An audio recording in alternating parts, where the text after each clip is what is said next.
இந்த அன்பை நம்ம பரிமாறுவோம். குடும்பம் என்ன செய்யும்? சொல்லுங்கள்.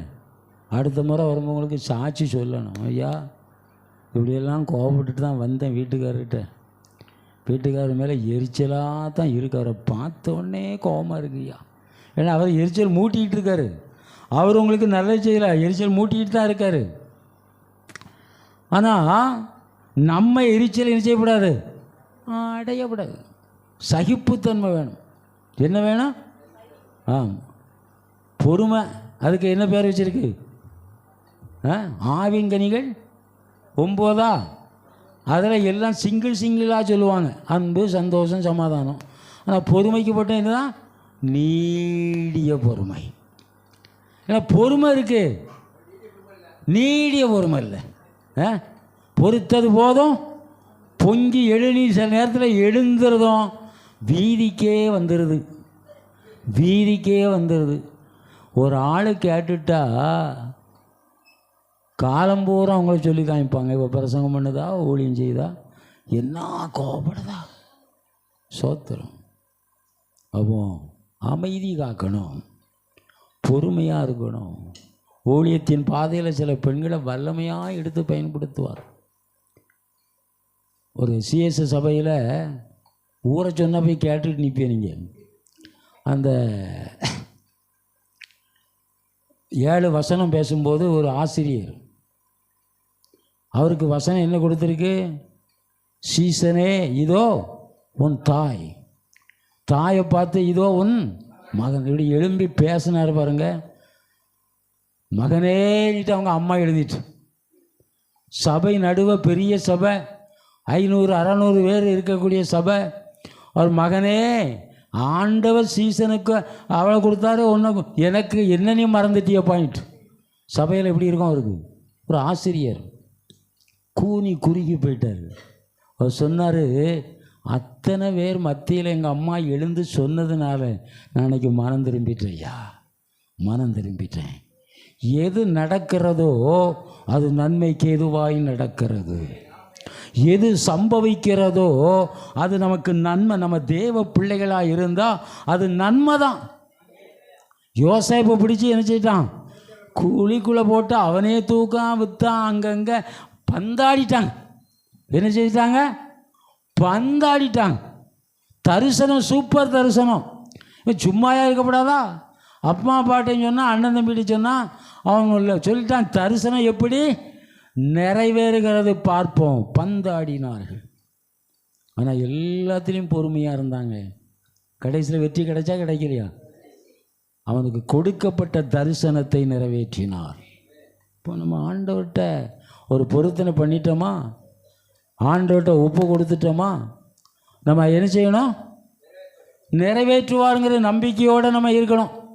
ஜெபத்தை சொல்லிட்டோமா? சொல்லிட்டீங்களா? எல்லாம் சொல்லிட்டோம்ல ஐயா, சொல்லிட்டு தான் இருக்கோம். உடனே போயிட்டு ஃபோன் சுவிட்சு அது அந்த ஃபோனை பண்ண உடனே போகுதில்ல, உடனே நம்ம ஆண்டவர்கிட்ட சுவிட்ச் ஆஃபே கிடையாது. அல்லேலூயா. ஏன் ஃபோனு சுவிட்ச் ஆஃபே கிடையாது. 12 அன்னைக்கு நேற்று பார்த்தீங்கன்னா 1:30 மணிக்கு ஒரு ஐயா ஃபோன் பண்ணுதார் ஆஸ்பத்திரியில் இருந்து. 1:30 மணிக்கும் எடுத்து பேசுனேன், 1:30 மணிக்கும் ஜெபம் பண்ணேன். அல்லேலூயா. உங்கள் ஃபோனை சுவிட்ச் ஆஃப் பண்ணி வச்சுருக்கீங்களா? பண்ணி வைக்கப்படாது. ஊழியக்காரன் ஃபோனை எப்படி இருக்கக்கூடாது?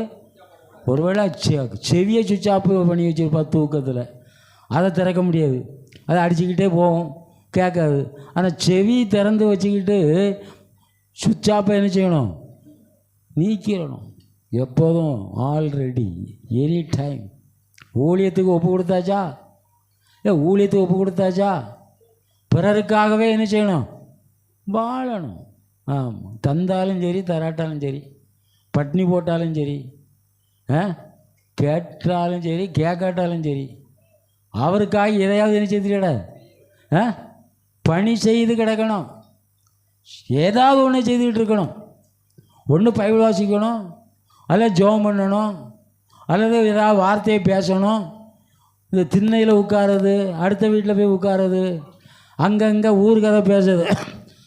பேசி முடித்தோடனே உங்கள் பேர் தான் வரும். யார் பேர் வரும்? இந்த ஜெயராணி அக்கா தான் வந்து இதை சொல்லிட்டு போயிட்டான்ட்டு. அல்லேலூயா. நம்ம சும்மா வாயை பார்த்துட்டு தான் வந்திருப்போம், நம்ம பேர் வந்துடும். அந்த பக்கமே என்ன செய்திடக்கூடாது. சொல்லுங்க. இப்போ தான் பிரசங்கம் பண்ண போகிறேன். அல்லேலூயா. ஆமாம், யோவான் 14ஆம் அதிகாரத்தை எடுங்க. யோவான் 14ஆம் அதிகாரம் 18ஆம் வசனத்தை எடுத்து வாசிக்கலாமா? யோவான் 14:18.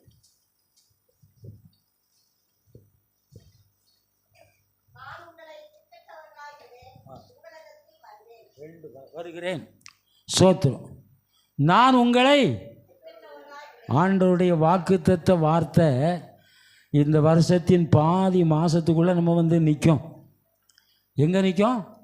பாதி மாதத்துக்குள்ளே வந்து நிற்கும். இன்றைக்கி பாதி பேரை கேட்டால் எல்லாரும் கைவிட்டாங்க அப்படிம்பாங்க.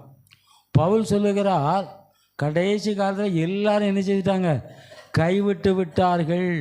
குறிப்பிட்ட சில நபர்கள் பேரை சொல்லி இவர்களெல்லாம் எனக்கு தீமை செய்தார்கள் அப்படின்லாம் சொல்றார். கைவிடப்பட்ட நிலைமை.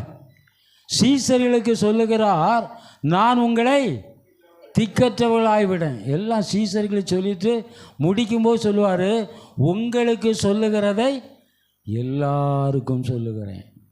எல்லாருக்கும் சொல்லு. நாயின் ஒரு விதவை திக்கற்ற ஒரு நிலைமைக்கு மாறிட்டா. அங்கேருந்து ஒரே மகன், கணவன் இல்லை, அவளை பிரேதமாக கொண்டு வருகிறார்கள். இயேசு இங்கேருந்து வரார். இந்த அம்மா ஜெபம் பண்ணலை, வேண்டுதல் பண்ணலை, கேட்கலை, அவரை காணலை. ஆனால் இயேசு என்ன செய்தார்? நேர் அங்கே வருகிறார். வேதம் சொல்லுகிறது, ஊரார் அனைவரும் அவன் மேலே அன்புள்ளவளாக இருந்தாங்க. ஊரே திரண்ட அந்த அடக்க ஆராதனைக்கு வருகிறது. அப்போ ஒரு நல்ல நடக்கையுள்ள பெண் கணவனை இழந்துட்டா, ஒரே மகனை இழந்துட்டா, அடக்க ஆராதனைக்கு வந்துட்டு இருக்காங்க. இங்கே ஆண்டவர் ஒரு கூட்டமாக சுவிசேஷம் அறிவிக்க வருகிறார். பக்கத்தில் வந்த உடனே ஒருவரும் ஜெபம் பண்ணலை, ஒருவரும் அதை தெரியப்படுத்தலை. ஆண்டவருக்கு தானாய் வாலிண்டராகவே அற்புதம் செய்கிறார். சில சொல்லுவாங்க, நான் வாலிண்டராக ஊழியம் செய்தேன் ஐயா, எதையும் எதிர்பார்க்கலை, என் சொந்த பணத்தை வச்சு என்ன செய்தேன்? வாலிண்டராக ஊழியம் செய்தேன். பவுல் சொல்லுகிறார், நான் உழைச்சி சாப்பிட்டுட்டு ஆண்டவருக்காக ஊழியம் செய்தேன். இப்போ வாலிண்டராய் பாட பக்கத்தில் வருகிறார். வாலிபனே அப்படிங்கிறார், எழுந்திர அப்படிங்கிற 2 வார்த்தை தாங்க. எழுந்தானா இல்லையா? பிரேதத்தின் காதில் அந்த சத்தம் கேட்டுச்சு. செத்துப்போன அந்த வாலிபனுடைய செவியில் அந்த வார்த்தை கேட்டது. அவன் எழும்பினான். பாருங்க, அந்த பெண் கையில் ஒப்பு கொடுத்துட்டு போயிட்டார். அல்லேலூயா. திக்கற்ற நிலைமையில் இருந்த வாழ்க்கையை செபமும் பண்ணலை, கேட்கவும் இல்லை. அவனுடைய முடிவெல்லாம் அடக்கம் பண்ணணுங்கிற நோக்கத்தோடு வருகிறார்கள். ஆண்டவர் திசை மாற்றி ஒரு அற்புதத்தை செய்கிறார். ஒருவேளை நீங்கள் சில காரியத்தை கேட்காம கூட விட்டுருப்பிய, கேளாததையும் தருவார். தருவாரா தரமாட்டாரா? சோம்பேறியாக கேளாமல் இருக்கக்கூடாது, கேட்கணும். ஆனால் கேட்க மறந்தாலும் அதை தருவார். திக்கற்றவளா விடலை. எவ்வளோ பெரிய அற்புதம்! ஆண்டவரால் செய்யக்கூடாத காரியம் ஒன்றும் இல்லைங்க. திக்கற்ற நிலைமையில் இருக்கிறேன் அப்படின்னு சொல்லுகிறவர்களுக்கு எந்த சூழ்நிலையிலும் ஆண்டவர் துணை வந்து நிற்பார். எதை இழந்திருந்தாலும் சரிதான், எதை இழந்திருந்தாலும் சரிதான், இழந்ததை திருப்ப ஆண்டவர் செய்வாராம், தருவார். 2வது பார்க்கிறோம், பேதுரு கடற்கரையில் உட்கார்ந்து என்ன செய்துட்டு இருக்காரு? வலைய அலசிக்கிட்டு இருக்கிறார். இப்போ இயேசு அங்கே வருகிறார். இவர் இயேசுகிட்ட கேட்கல, இயேசு இவர்கிட்ட கேட்கார். இயேசுகிட்ட இவர் ஒன்றும் கேட்கல. இவர் பக்கத்தில் வந்து அவர் சொல்லுகிறார், ஓ படகை கொஞ்சம் கேட்டார், படகை கேட்டார். இப்போ இவர் என்ன தோல்வியில் இருக்கார், நல்ல தோல்வி, செழிப்பு இல்லை. வலையை பழுது பார்த்துக்கிட்டு இருக்காரு. மீன் கிடைக்கலன்னா அதில் என்ன கிடைக்கும்? பாசி தான் கிடைக்கும். அதை எடுத்து போட்டுக்கிட்டு இருக்காரு. இப்போ ஆண்டவர் வந்து, உன் படகை நம்ம கொடுப்போமா? கொடுக்கணும். சரிட்டாரு. இப்போ 2வது சொல்லாரு, இந்த படகை கொஞ்சம் என்ன செய்யு, என்ன செய்யு, தள்ளு. கடலுக்குள்ளே இருக்கிற படகை தள்ளிடலாம். கரையில் நிற்க படகை பார்த்துருக்கீங்களா? மணலில் இருக்கிற படகை தள்ளும்போது பார்த்துருக்கீங்களா? பார்த்தா 50 இருந்து தூக்குப்பிடி அயலேசான்னு சத்தம் போடணும். என்னப்படி அயலேசா? மண்ணிலிருந்து கடலுக்குள்ளே தள்ளதுக்குள்ளே என்னது, உயிர் போயிடும். இவர் தனியாக தள்ளினாரா கூட்டாளியை சேர்த்தாரா தெரியலை. அதையும் சோம்பல் இல்லாமல் செய்தார், எரிச்சல் இல்லாமல் செய்தார், கோபம் இல்லாமல் செய்தார். நான் இருக்கிற நிலைமையில் இதுவா அப்படின்னு செய்யாமல் செய்தார். ஒரு ஃபாதர், அவர் நல்ல அன்பாக நடப்பார். அதே ஊரில் பெரிய செல்வந்தர். பாருங்கள், இந்த செல்வந்தர் ஃபாதர் ரொம்ப கேவலமாக பேசுவார், அற்பமாக பேசுவார். ஒரு நாள் ஃபாதர் வெளியில் போயிட்டு ஊருக்கு வராரு. வீடு உடஞ்சி கிடக்கு, இருக்கிற பொருட்கள் எல்லாம் சிதறி இருக்கு, நிறைய பொருட்களை அள்ளிட்டு போயிட்டாங்க. கணவன் மனைவி பிள்ளைகள் வீட்டில் துக்கமாக உட்கார்ந்துட்டு இருக்காங்க. ஒரு தம்பி, ஒரு ஐயா பிள்ளைக்கு மருத்துவமனைக்கு போனோம், ரூபா கேட்டு அந்த செல்வந்தர்கிட்ட போகிறான். செல்வந்தர் பார்த்தாரு, ஃபாதர் வீடு பூரா உடஞ்சி கிடக்கு, எல்லாம் போயிட்டு, இப்போ இவனை அங்கே அனுப்புவோம், அவர்கிட்ட போய் கேளப்பா அப்படின்னு அனுப்புவோம் அப்படின்னு சொல்லி, நீ ஃபாதர்கிட்ட போய் கேள அப்படிங்க. இவன் வாரான். ஃபாதர் நிலைமை அவருக்கு தெரியாது, என்ன நிலைமையில் இருக்கார். வீடெல்லாம் உடஞ்சி எல்லாம் பொருளும் பறிபோம். இவர் ஓடி போய் வெறும் 5 ரூபா கேட்டார். எவ்வளோ கேட்டார்? 5 ரூபா கேட்டார். மனைவி பிள்ளையெல்லாம் பார்த்துட்டு இருக்காங்க, இந்த துக்ககரமான நேரத்தில் இதை கேட்காங்களே அப்படின்னு சொல்லி.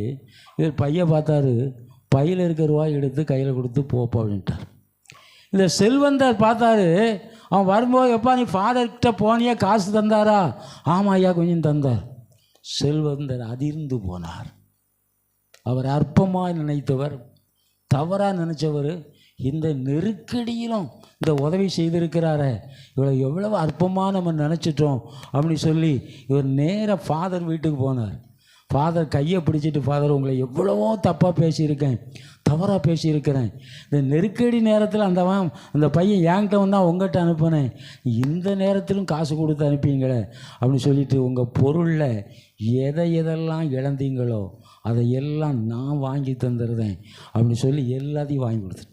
அல்லேலூயா. சில நடக்கைகள்,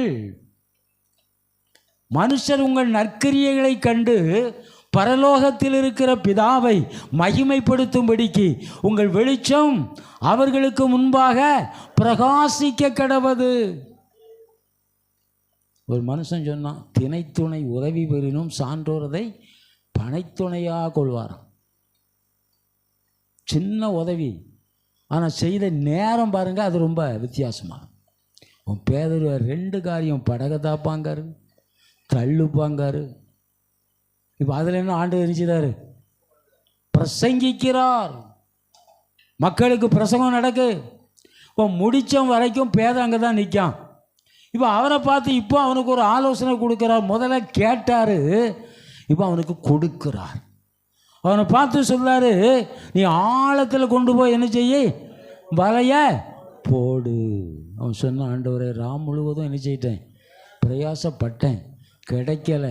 இனிமே கிடைக்காதுன்னு சொல்லலை, கிடைக்கல. ஆகிலும் உம்முடைய வார்த்தைக்கு நான் முக்கியத்துவம் கொடுக்கிறேன், உம்முடைய வசனத்துக்கு நான் முக்கியத்துவம் கொடுக்கிறேன். நீர் எனக்கு என்ன சொல்லுகிறீரோ அதை செய்ய நான் ஆயத்தமாக இருக்கிறேன் அப்படின்னு சொல்லி வார்த்தையை நம்பி, தொழில் திறமையை நம்பி அல்ல, வார்த்தையை நம்பி புறப்பட்டு போகிறான். சில நேரத்தில் ஆண்டவருடைய வார்த்தை நம்மளை தூக்கி விட்டுரும். நம்மகிட்ட நிறைய புத்தியெல்லாம் இருக்கும், நிறைய ஞானம் இருக்கும், எதை எப்படி செய்யணும்லாம் தெரியும். ஆனால் ஆண்டவர் சொல்ல வார்த்தை அற்பமாக தெரியும். ஆனால் போனால் பாருங்க, வேதம் சொல்லுது, வலைகள் படகு 2 படகாம், ஒரு படகுல பிடிச்சி 2 படகு நிரப்புதாங்க. அதுக்கு மேலே ஒரு மீன் விழுந்தால் என்ன செய்திடும், படகு அமிழ்ந்து போகும். அந்த அளவுக்கு இப்போ எப்படி இருக்கும் சந்தோஷம். பாட்டு படிச்சுட்டு வந்திருப்பார், சந்தோஷம் பொங்குதே, சந்தோஷம் பொங்குதே, சந்தோஷம். ஏன் வருமானம் வந்துட்டுனா என்ன பொங்கும், பணம் வந்துட்டுனா என்ன பொங்கும், சுகம் கிடச்சுன்னா என்ன பொங்கும், விடுதலை கிடச்சுன்னா என்ன பொங்கும்? பிள்ளைகளுக்கு கல்யாணம் ஆயிட்டா என்ன பொங்கும்? வீடு கட்டிட்டா என்ன வரும்? அல்லேலூயா.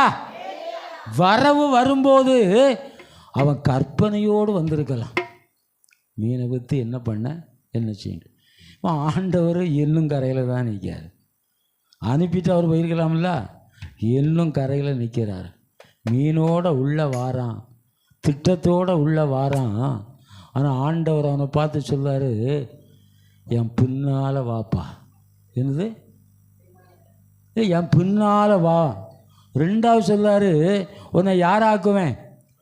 மனுஷனை பிடிக்கிறவன் ஆக்குவேன். இப்போ கொஞ்சம் தலை சுத்தத்தானே செய்யும். தலை சுத்தமாக சுத்தாதான். சும்மா கிடக்கவனுக்கு 1.5 லட்ச ரூபா சம்பளம். ஒரு ஆள் இந்த பணகுடி பக்கத்தில் இருக்க ஒரு பாஸ்டர் ஆரம்ப காலத்தில் ரிலையன்ஸில் வேலை பார்த்தார். அவர் 2 லட்ச ரூபா சம்பளம். திடீர்னு விட்டுட்டார். விட்டுட்டு பாஸ்டாக இருந்தார். ஏகப்பட்ட நெருக்கடி, போராட்டம். ஆனால் உறுதியாக நிற்பார். கடைசியில் மறுபடி வேலைக்கு முயற்சி பண்ணார். அங்கே நடத்துவார், அங்கே வேலைக்கு போவார். சனிக்கிழமை நைட்டில் பிளேட்டில் வருவார். வந்துட்டு ஆராதனை நடத்திட்டு அடுத்தாலும் பிளேட்டில் போயிடுவார். அவ்வளோ ஆர்வம். வாரது எத்தனை பேர்னால் ஒரு 10-15 பேர் தான் வருவாங்க. ஆசிலேருந்து கன்வெர்ட் ஆனவங்க. அவ்வளவு வேலைக்கு முயற்சி பண்ணார். என் கூட நல்லா பல வாரம் வராத நேரத்தில் நாங்கள் ஆராதனை நடத்த போவோம். பாஸ்டர் நம்ம வீட்டில் இன்றைக்கி ஒரு ஜெபம் பண்ணோன்னார். போய் வீட்டில் ஜெபம் பண்ணோம். மறுநாள் அப்பாயின்மெண்ட் ஆர்டர் வந்துட்டு. அல்லேலூயா. எப்போ அவருக்கு சந்தோஷம் தாங்க முடியல. இப்போ 4 லட்சம் 5 லட்சம் சம்பளம். சபை நடத்த வருவார், போவார், எல்லாம் செய்துக்கிட்டு இருக்கிறார். மறுபடியும் இந்த வேலையை ஆண்டவர் செய்தார், கொடுத்தார். மறுபடியும் ஒரு எழுப்புதலை கொடுத்தார். நல்லா பழகுவார், நல்லா பேசுவார். மைக்கெல்லாம் பிடிச்சா விஞ்ஞான ரீதியாக பேசுவார். நேரம் போகிறதே தெரியாது. பாருங்க, தடுமாறினார். மறுபடியும் ஆண்டவர் எழுப்பி வச்சுட்டார். இப்போ இவங்கிட்ட ஆண்டவர் சொல்வார், இப்போ என் பின்னால் உன்னை யாராக மாற்றுவேன்? இன்றைக்கி நிறைய பேர் அழைக்காரா? அழைக்காரா? நிறைய பேர் பின்வாங்கி போயிட்டோம். அல்லேலூயா. ஆள் பிரைட்டாக தான் இருக்கும், பார்க்க அழகாக தான் இருக்குது. ஆளை பார்த்தா அழகு போல், வேலையை பார்த்தா எல்லாம் பிரைட்டாக தான் இருந்த மாதிரி தெரியுது. மங்கி எரிஞ்சிட்டு கிடக்கு. என்ன செஞ்சுட்டு கிடக்கு? பொருளாதார நெருக்கடி வருது, வியாதி ஒரு பக்கத்தில் வருது. என்ன பார்க்கலாம் மெரிஞ்சு போயிட்டே மெரிஞ்சு போய் யானையும் விழுந்துரும் பொருக்கு. சோத்திரம். கேட்டு ஆளை சோழியும் முடிச்சிருவாங்க. நான் அல்லேலூயா. சோத்திரம். நெருக்கடியான சூழ்நிலை. இப்போ எதாவது பதில் சொன்னானா? பேதரை கொஞ்சம் நின்னுமையா.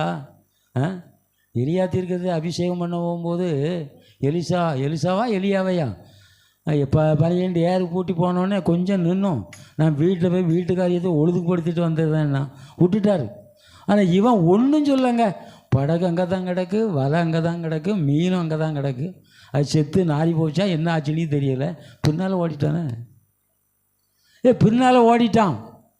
அதனால தாங்க 12 அப்போஸ்தலர்களும் படிப்பறிவில்லாத அவனை ஆண்டவர் என்ன செய்ய முடிந்தது? பயன்படுத்த முடிந்தது. குருட்டு விசுவாசம் இருக்கும். காலை வச்சுட்டு படகுல ஒரு கால், கரையில் ஒரு கால் வச்சா நிலைமை என்ன? ஒப்பு கொடுத்தாச்சா ஆண்டவருக்க, பிறகு பின்னால் என்ன செய்யக்கூடாது? பார்க்கவே கூடாது. பின்னால் என்ன செய்யக்கூடாது? திரும்பவே கூடாது. திரும்பி பார்த்தா என்ன ஆகும்? ஆமாம், பரவாயில்லையே கண்டுபிடிச்சிட்டீங்களே. திரும்பி பார்த்தா என்ன ஆகும்? உப்பு தூணாக தான் மாறணும். இது வரைக்கும் திரும்பி பார்த்து தடுமாறி இனிமேல் நேராக பார்க்கணும். இப்போ தட்டி இப்படி பிரசங்கத்தில் தான் ஆண்டு தட்டி நம்மகிட்ட பேசுவார். நான்லாம் பிரசங்கம் பண்ணதை விட பிரசங்கம் கேட்க ரொம்ப ஆசைப்படுவோம். ஏன்னா நமக்கு நம்ம மண்டையில் எட்டாததை பேசுகிற ஊழியக்காரர் மூலமாக ஆண்டவர் செய்வார், பேசுவார். நம்ம ஐயா தாமோதரன் ஐயா விட்டால் 3 மணி நேரம் பேசுவார். பைபிளை வியாக்கியானம் பண்ணால், நான் ஒரு கன்வென்ஷனுக்கு போயிருந்தேன். நான் தான் பேச்சாளர். ஐயா விட்டாச்சு. ஐயா 1.5 மணி நேரம் 2 மணி நேரம் கொண்டு போயாச்சு. போய்கிட்டே இருக்கு, கேட்டுக்கிட்டே இருக்கும் போல இருக்கு. பைபிள் வியாக்கியானம் அவர்கிட்ட இருக்கு, என்கிட்ட ஒன்று இருக்குது, பாஸ்டர்கிட்ட ஒன்று இருக்குது, தம்பிகிட்ட ஒன்று இருக்குது, இந்த உட்காந்துருக்கான இவங்கிட்ட ஒன்று இருக்குது, எல்லாத்துக்கிட்டும் ஒன்று ஒன்று இருக்குது. நம்ம அதை சில நேரத்தில் தொலைச்சிக்கிட்டு கிடக்கும். கொடுத்ததை என்ன செய்யிட்டோம், துடிச்சதை என்ன செய்யிட்டோம். 10 வெள்ளி காசில் 1 தானே போச்சு, 9 இருக்குல்ல, ஒப்பேத்திட்டு கிடைக்கிய. அதை தேடி கண்டுபிடி, தேடி கண்டுபிடி. அவள் கிடைக்கும் வரைக்கும் தேடினாள். இவன் தூக்கி மேலே பிடிச்சிக்கிட்டா. காணாமல் போன வெள்ளிக்காசை கண்டுபிடிச்சேன். சில பாசமாக சொல்லுவாங்க, யூத முறைப்படி ஒரு பெண்ணை திருமணத்துக்கு ஒழுங்குபடுத்தினா அந்த மாப்பிள்ளை ஒரு 10 வெள்ளிக்காசை அவர் கையில் கொடுத்துட்டு போயிடுவார். பைபிளில் இல்லை, சரித்திரத்தில் சொல்லுவாங்க.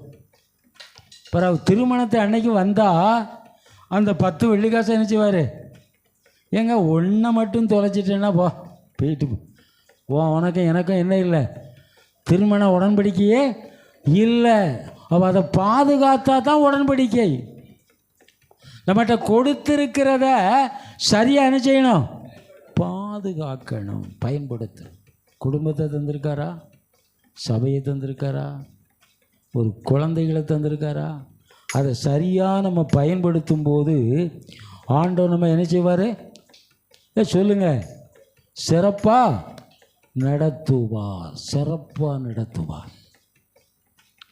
அதை நம்ம சரியாக மற்றவங்களுக்கு போதிக்கிறத விட ஊழியர்களாகிய நமக்கு நிறைய போதிக்கணும், நிறைய போதிக்கணும். காலையில் எழும்பினோடனே நான் தான் ஊழியக்காரனை, தொட்டோடனே அற்புதம் நடக்கு, பேசணுன்னே அற்புதம் நடக்கு. அதே அற்புதத்தில் நம்ம பெயரப்படாது, நம்ம உள்ள தட்டிடும் பிசாசு, நம்ம பின்வாங்க வைக்கிறோம். அவன் தொடர்ந்து நமக்கு கொடுக்கப்பட்ட அந்த பணியை சிறப்போடு அவன் செய்ததுனால ஊழியத்திலும் பயன்படுத்தப்பட்டான், ஊழியத்திலும் கர்த்தர் உயர்த்தினார். ஆண்டவர் சொன்னார், நீ என்னை விசுவாசிச்சா என்னை விட மேலான செய்வான். செய்தானா செய்யலையா? அவன் நடந்து போகும்போது நிழல்பட்டு அநேக ஆண்டவர் நடந்து போகும்போது நிழல்பட்டு சோனாச்சு இல்லையா? ஆனால் அவன் நடந்து போகும்போது அற்புதம் நடந்துச்சு. காரணம் என்னென்னா கீழ்ப்படிதல், ஒப்பு கொடுத்தல்.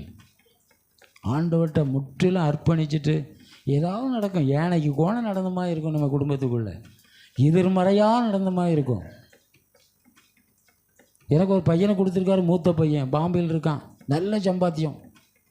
இங்கே வருவான், சொத்து முடிப்பான், முடிக்க ஆள்கிட்ட சொல்லிடுவான், எங்கள் அப்பாவுக்கு தெரியாமணிமா இல்லை என்னது, எங்கள் அப்பாவுக்கு தெரிஞ்சிடாம இங்கே தான் வருவான், வீட்டுக்கு வருவான், அவன் சொத்து முடிச்சுக்கிட்டே போகிறான், எல்லாம் ஊருவான், ஆசீர்வாதம் இப்படி இருக்கான். பிள்ளைனா என்ன செய்ய ஆண்டவரே? அதுக்காக நாங்கள் கவலைப்பட்டுக்கிட்டு இருக்க முடியுமா, வருத்தப்பட்டுக்கிட்டு இருக்க முடியுமா? நீ அதை மாட்ட வெள்ளம் கொண்டு போயிடும். நல்லா இருந்தால் நாங்கள் ஒப்பு கொடுத்து ஜெபம் பண்ணுதோம், நீ சம்பாத்தியம் பண்ணி எதுவும் செய்யி. ஆனால் முதல்ல ஆண்டவரை என்ன செய்ய தேடு. ஆண்டவருக்கு கணவனும் மனையும் ஒன்றை அனதியா சப்பீரமாக இணைஞ்சிருக்கு. சோத்திரம். என்ன செய்ய வருத்தப்பட்டாக்கி நம்ம ஊழியம் செய்ய முடியாது. ஏதாவது ஒன்று இளங்க மடங்க என்ன செய்யும், உள்ளே கிடக்கும். மனைவி அப்படி தான் இருப்பான், ஊழியத்துக்கு போகும், ஊழியத்துக்கு போய் கிழிச்சி ஏற முடியும்பா. எங்கள் வீட்டில் இல்லை, அது ரொம்ப ஜெபம் பண்ணி அனுப்புவாள், இன்னையும் ஜெபம் பண்ணிட்டு. அதில் ஒரு பெரிய பாக்கியம். தடுமானாலும் ஜன்னல் ஓரத்தில் உட்காந்து வரும் வரைக்கும் பார்த்துக்கிட்டே இருப்பாள், எப்போ வராரு அது வரைக்கும் ஜெபம் பண்ணிட்டு இருப்போம். அதிலலாம் பிரச்சனை இல்லை.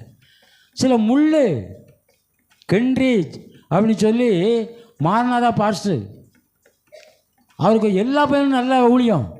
ஆனால் ஒருவன் பயங்கரமான ரவுடி, எங்கே போனாலும் களவு, எங்கே போனாலும் திருடு. பெரிய பெரிய ஊழியக்காரங்க வீட்டில் கொண்டு விட்டுட்டு கொஞ்சம் திருத்திருங்கன்னா அங்கே உண்டியில் உடைச்சிட்டு ஓடிடுது. வந்தோடனே அவரை பார்த்துக்காப்ப என்னையா பிள்ளை பற்றி வளர்த்துருக்கா, இப்படியெல்லாம் பண்ணிட்டு போயிட்டானே. ஏன்னா அவனை கும்பிட்டு கூப்பிட்டாடி, தம்பி நீ ஒரு பாஸ்டர் பையன்ப்பா அப்படின்னா அங்கே கொண்டு விட்டா அங்கே எல்லாத்தையும் உடைச்சிட்டு ஓடி. கடைசியில் இன்னொரு இடத்துக்கு காசி பக்கம் போயிருக்கான். அந்த ஸ்டேஷனில் இறங்கினோடனே நெத்தியில் ஒரு வெள்ளையாக தெரிஞ்சிருக்கு. ஒரு ஆள் பார்த்து உன் நெத்தியில் வெள்ளையாக இருக்கப்பான்னொடனே டாக்டர்கிட்ட போனால் அவர் குஷ்டம்னிட்டார். என்ன சொல்லிட்டாரு? குஷ்டம் அப்படின்ட்டார். குஷ்டம் படந்துக்கிட்டே உன் குஷ்டம் வந்தால் தாங்க முடியுமா? நேராக அப்பாட்ட வந்தான், காலில் விழுந்துட்டான். பா அவங்க வார்த்தையை கேட்கல, மன்னிச்சிருங்க, இந்த குஷ்டம் நீங்கன்னா ஊழியம் செய்வோம் அப்படின்ட்டு. அவர் ஒரு சின்ன ஜெபம் பண்ணி சிலுவை எழுதப்பட்ட குஷ்டம் எங்கேயோ போயிட்டு இப்போ அவன் சுவிசேஷகனாக இருக்கிறான். அல்லேலூயா. அவ்வளவு நெருக்கடிங்க, போராட்டம். எத்தனை ஊழியர்கள்! சாமுவேல் தீர்க்கதரிசி தான். உன் பிள்ளைங்க ஒன்றை மாதிரி இல்லை அப்படின்ட்டாங்க. ஏலி தீர்க்கதரிசி தான். ஏலியின் பிள்ளைகள் என்ன செய்தாங்களாம்? பேலியாளின் பிள்ளைகள். சில இடர்கள் வீட்டில் இருக்குதுன்னா நம்ம சுதந்திரப்படாது, பின்வாங்கிடப்படாது. சில ஊழியக்காரங்களுக்கு பாருங்கள், பிள்ளைகள் கோலை வலிக்கிக்கிட்டு, இந்த மாரநாதா பாஸ்ட் பையன்லாம் கோலை வலிக்கிட்டு அவரை அடிச்சுப்போம். அவ்வளோ கூட்டம் இருந்திருக்கும், அவரை டப்புனையும் அடிச்சுவிடுவான். அதை வச்சுக்கிட்டே ஊழியத்தை நிறைவேற்றி கொண்டிருக்கிறான். சில பிரச்சனை இருந்தால் அதான் முள்ளுங்க. அதை முள்ளை என்ன செய்யணும்? வைத்து கொண்டு தான் செய்யணும்னா செய்யுங்க. இது சரியில்லை அது சரியில்லை பரவாயில்ல, எல்லாம் சரியில்லாமல் போயிடும். வாழ்க்கை ஆண்டவர்கிட்ட நம்ம ஒப்பு கொடுக்கும் போது ஆண்டவர் நமக்கு என்ன செய்தார்? இரக்கம் பாராட்டுகிறார். லூக்கா 15ஆம் அதிகாரத்தில் நீங்கள் பார்த்தீங்கன்னா, வாசிக்க வேண்டாம், 100 ஆட்டில் ஒரு ஆட்டு என்ன செய்யுது? காணாமல் போயிட்டு. 99 ஆட்டுக்கு மத்தியில் ஒரு ஆடு காணாமல் போனதை அந்த மேய்ப்பன் கண்டுபிடித்ததே ஒரு திறமை. நிறைய மேய்ப்பர்களுக்கு போன ஆட்டை கண்டுபிடிக்கவே தெரியல. போனால் போட்டும் போடான மாதிரி ஆயிடுச்சு. 99 ஆட்டுக்குள்ள ஒரு ஆடு காணவில்லை அப்படின்னா ஆட்டு மேலே ஒரு கரிசனை. அல்லேலூயா. உங்கள் மேய்ப்பருக்கு உங்கள் மேலே கரிசனை இருக்கா இல்லையா? நீங்கள் முழிக்க பார்த்தாக்கி கரிசனை இல்லாமல் எல்லாம் தெரியுது. கரிசனை இருக்கா? உங்களுக்கா ஜெபம் பண்ணுதாரா? ஜெப குறிப்பு குடிக்கலா? நல்லதுக்கு கூப்பிடுதீங்களா? கூட்டமாக இல்லையே. எங்கள் சிஎஸ்ஐலாம் ஐயரை கூப்பிடாம காதையே நடக்காது. அவருக்கே 80,000 90,000 சம்பளம். அவருக்கு 100 ரூபா காணிக்க கொடுக்கலாம், அங்கேருந்து நவள மாட்டார். அல்லேலூயா. அப்போ மேய்ப்பனை ஆடுகள் கரம் பண்ணணும், ஆடுகளை மேய்ப்பன் என்ன செய்யணும்? இந்த உலகத்தில் உங்களுக்கு அம்மா அப்பாவை தவிர அடுத்த ஸ்டெப்பு இயேசுக்கு அடுத்தால யார் தான் உங்களுக்கு துணை? ஊழியக்காரங்க. ஊழியக்காரனா ராத்திரி தூங்க மாட்டார். யாருக்காவது ஒரு பிரச்சனை இருக்குன்னா ராத்திரி அவனை என்ன விட மாட்டார்? நீ ஜெபம் பண்ணாதான்ப்பா சுகம் அப்படி. அது கண்ணீர் வடித்து ஜெபம் பண்ணுவார். வடிச்சுக்கிட்டு உங்களுக்காக 3 மணி நேரம் ஜெபம் பண்ணினேன் அப்படின்னு உங்கள் வீட்டில் வந்து நிற்க மாட்டார். அது சரி கிடையாது. ஆண்டவருக்கு மட்டும் தெரியும். அதான் உங்களுக்குள்ள ஆவிக்குள்ளே தெரியணும். ஆவிக்குள்ளே என்ன செய்யணும்? தெரியணும். ஏன்னா நமக்கு இந்த உலகத்தில் நம்மை பரலோகத்துக்கு நேராய் வழி நடத்தக்கூடிய ஒரு பொறுப்புள்ளவர் தான் மேய்ப்பர். இம்மைக்காகவும் ஜெபம் பண்ணணும், மறுமைக்காகவும் ஜெபம் பண்ணணும். நல்லது கெட்டதுக்கு உங்களுக்கு வந்து நிற்கணும், உங்களுக்காக ஜெபம் பண்ணணும்.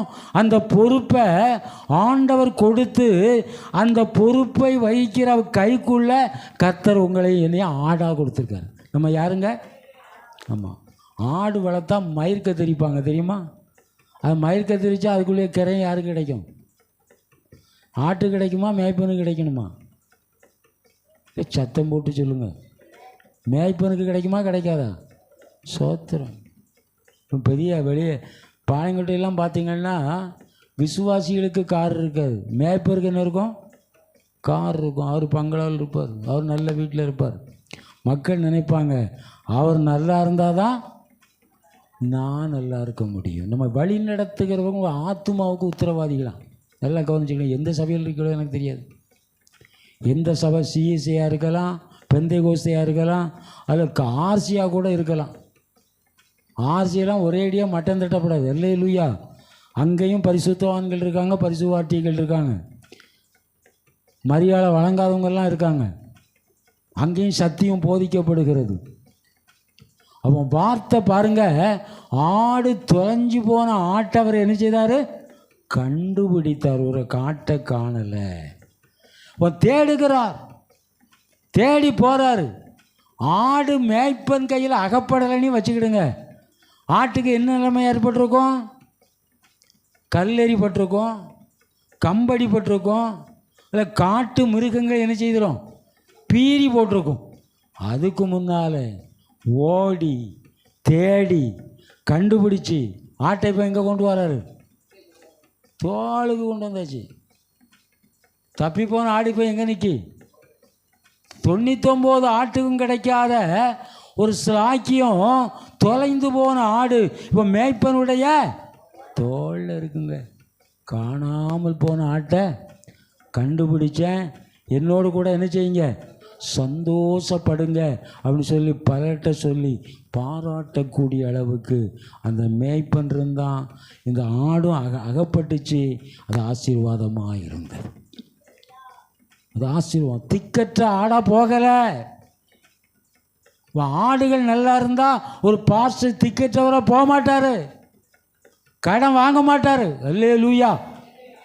செய்ய சொல்லுங்க, என்ன செய்ய மாட்டார்? கடன் கொடுக்கணும்.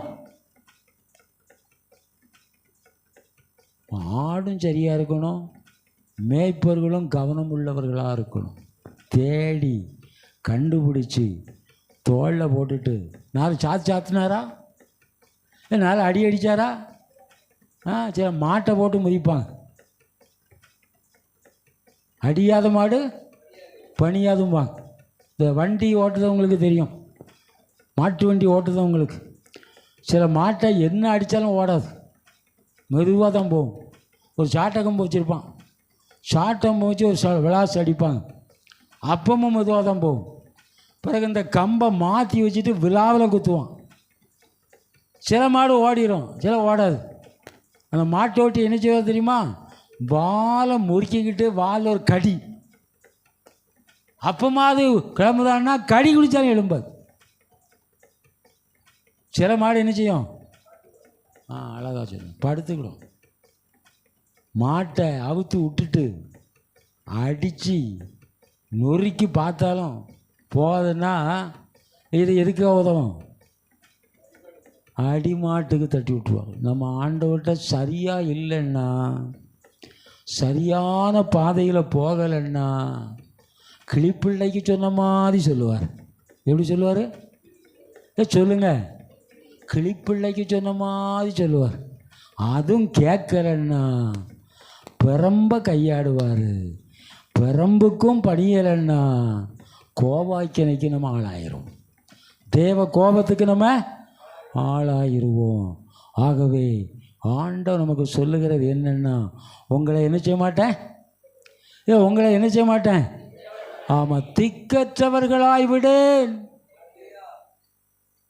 அந்த அனாதைய கணவனை இழந்து பிள்ளை இழந்து போன அவளை ஆண்டவர் என்ன செய்யலை? திக்கற்றவள் தேடி போய் அற்புதம் செய்தாருங்க. சில இடத்துல கெஞ்சினாலும் கிடைக்க மாட்டேங்குது. சிறைபணிக்கு ஊராளாய் கிரேக்கஸ்திரி மகளுக்காக ஆண்டவர்கிட்ட போகிறான். இவன் கூப்பிட்டுக்கிட்டே இருக்கா, அவர் பதிலே சொல்ல மாட்டேங்கார். பக்கத்தில் சீசர்கள் உங்களமா என்ன மாதிரி, ஆண்டவரே அவள் பின்னால் வாராள ஏதாகிலும் செய்யும் பரிந்து பேசுகிறார்கள். அவருக்கு என்ன சொன்னார் தெரியுமா? பிள்ளைகளின் அப்பத்தை எடுத்து நாய்க்குட்டிகளுக்கு போடுகிறது நல்லதல்ல. அவர் பெரிய பாவி அப்படின்னு சொன்னார். இந்த அம்மா கோவப்படலை, எரிச்சல் அடையலை. அவர் சொல்லா, உண்மைதான் ஆண்டவர், நீ சொல்லிடுற நாய்க்குட்டி தான். ஆனால் நாய்க்குட்டிகள் எஜமானுடைய மேஜையில் இருந்து விழுகிற துணிக்கைகளை, அதுக்கு பிறகு அவரால் ஒன்றும் சொல்ல முடியலைங்க. ஸ்திரியை விசுவாசம் பெரிதுட்டார். போம்மா, அற்புதம் நடந்துச்சா நடக்கலையா? தாமதமாக நடந்துச்சு. பரீட்சை பார்த்து நடந்துச்சு. டெஸ்ட்டு வச்சார். டெஸ்ட்டில் அந்த அம்மா என்ன செய்யிட்டா? டெஸ்ட்டு உண்டா இல்லையா? இல்லை, பரீட்சை உண்டுங்க. இந்த லாக்டவுனில் பார்த்திங்கன்னா பரீட்சை எழுதாமல் பாஸ். அது எங்களை மாதிரி உள்ள ஆட்களுக்கு ரொம்ப சந்தோஷமாக இருந்திருக்கும். நான் இங்கிலீஷ் பரீட்சை 6ஆப்பில் எழுதி வச்சு வந்துட்டேன். முருகன் ஆறுமுகம், முருகன் ஆறுமுகம் பேப்பரில் எழுதிட்டு அடுத்தாலும் ஒரு பேப்பரை வாங்க, அதுலேயும் முருகன் ஆறுமுகம், முருகன் ஆறுமுகம் எழுதி வச்சுட்டு அவர்கிட்ட கொடுத்துட்டு திரும்பின பாருங்க. இல்லை அங்கே வாங்க, இல்லை அந்த பேப்பரை மட்டும் நிரப்புனா போதாதா, இன்னொரு பேப்பரையும் வாங்கி முருகன் அவன் பட்டார் பட்டாரையும் 4-5 எழுப்பிடுத்துட்டார். அல்லேலூயா. பரீட்சை இல்லாமல் பாஸுன்னா படிக்காத பிள்ளைகளுக்கு எப்படி இருக்கும்? அப்பா சோத்திரம் ஆண்டவரே, லாக்டவுன் அடுத்த வருஷம் அனுப்பும் ஐயா அப்படி தான் சொல்லுவேன். ஆனால் பரீட்சை எழுதி ஸ்கூல் ஃபஸ்ட்டில் வந்துடணும், ஸ்டேட் ஃபஸ்ட்டில் வந்துடுவேன் அப்படிங்கிற நம்பிக்கையோடு தேர்வை சந்திக்கிற பிள்ளைகளை என்ன செய்திருக்கோம்? ஏங்கி எழுதிருக்கும்ல, ஏங்கி ஆண்டவரே இந்த வருஷம் நான் +2ல் நல்ல மதிப்பெண் பெற்று நான் நல்ல மார்க் வாங்கி ஸ்கூல் ஃபஸ்ட்டில் வந்துடலான்னு தரிசனம் கண்டனே, போயிட்டே அவன் பரீட்சை வாரது யாருக்கு நல்லது? நல்ல தெய்வ பிள்ளைகளுக்கு வரும். தகப்பன் சிட்சியாத புத்திரன் கிடையாதுங்க. பரீட்சையில் பாஸ் ஆகணும்.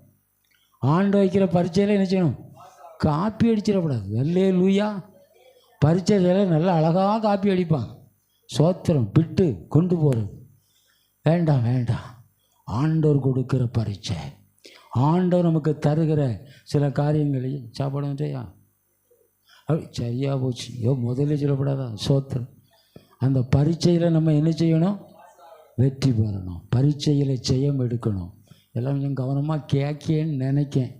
சோத்திரம் இவரை கொண்டு விட்டுவிட்டு நேரத்தை எனக்கு 2 மணி நேரம்னாலும் கொடுப்பேன், 3 மணி நேரம்னாலும் கொடுப்பேன். சோத்திரம். அதே நிமிஷத்தில் ஒரே பிரசங்கத்தை 15 நிமிஷம் கொடுனாலும் என்ன செய்திருவோம்? அப்படி தானே ஐயா? டைம் சொன்ன பிறகு அது மாறப்படாது. ஆகவே திக்கற்றவர்களாய் விடேன்னு சொல்லி இருக்கிறார். ஒரு விசை உட்கார்ந்தபடியே ஆண்டவரை நோக்கி பார். பாடுகள் உண்டு, ஆனால் பாடுகளுக்கு மத்தியில் பரமனும் நம்ம கூட வருகிறார். வியாதி இருக்கிறது, ஆனால் வியாதியிலிருந்து நம்மை பாதுகாக்கிற ஆண்டவர் இருக்கிறார். அவர் சொல்லுகிறார், உங்கள் இருதயம் கலங்காதிருப்பதாக தேவனிடத்தில் விசுவாசமாயிருங்கள், என்னிடத்தில் விசுவாசமாயிருங்கள். ஆண்டவர் மேலே நம்பிக்கை வச்சிருவோம், ஆண்டவரை சார்ந்து இருப்போம், ஆண்டவர் மேலே முழு நம்பிக்கை வைப்போம். நம்ம குடும்பத்தை ஆண்டவர் ஆசீர்வதிப்பார், நம்ம பிள்ளைகளை ஆசீர்வதிப்பார், நமக்கு நல்ல சுகத்தை தருவார், குடும்பத்தில் இருக்கிற பிரச்சனையை நிச்சயமாக மாற்றுவார், ஊழியத்தில் எடுத்து பயன்படுத்துவார், ஊழியக்காருடைய தேவைகளை சந்திப்பார், தடைகள் மாறும், கண்ணீர்கள் திரிப்புண்டு போகும், கண்ணீர் துடைக்கப்படும். இன்னைக்கு கண்ணீரை துடைத்து கர்த்தர் அனுப்ப விரும்புகிறார். பரலோக பிதாவே, எங்களை ஒப்பு கொடுக்கிறோமப்பா. நீ சொன்ன நல்ல வார்த்தை வந்திருக்கிற பிள்ளைகள், ஊழியர்கள் எல்லாருக்கும் பயன் கிடைக்கட்டும். குறை இருந்தால் மன்னியும், குற்றம் இருந்தால் மன்னியும். ஏற்ற காலத்தில் கர்த்தர் உங்களை உயர்த்து வரைக்கும் அவருடைய பலத்த கைக்குள் அடங்கி இருங்கன்னு சொன்ன வார்த்தையின்படி உமக்கு அடங்கி இருந்து ஜெயம் எடுக்க பண்ணுவீரார். ஊழியக்காரருடைய குடும்பத்தை ஆசீர்வதியும், உடன் ஊழியர்கள் ஆசீர்வதியும். வந்திருக்கிற எல்லாரையும் கனப்படுத்தி தாழ்த்தி உங்கள் கரத்தில் ஒப்பு கொடுக்கிறோம். துதி கன மகிமையை ஒருவருக்கே செலுத்துகிறோம். இயேசுவின் நாமத்தில் வேண்டிக் கொள்கிறோம் நல்ல பிதாவே, ஆமென்.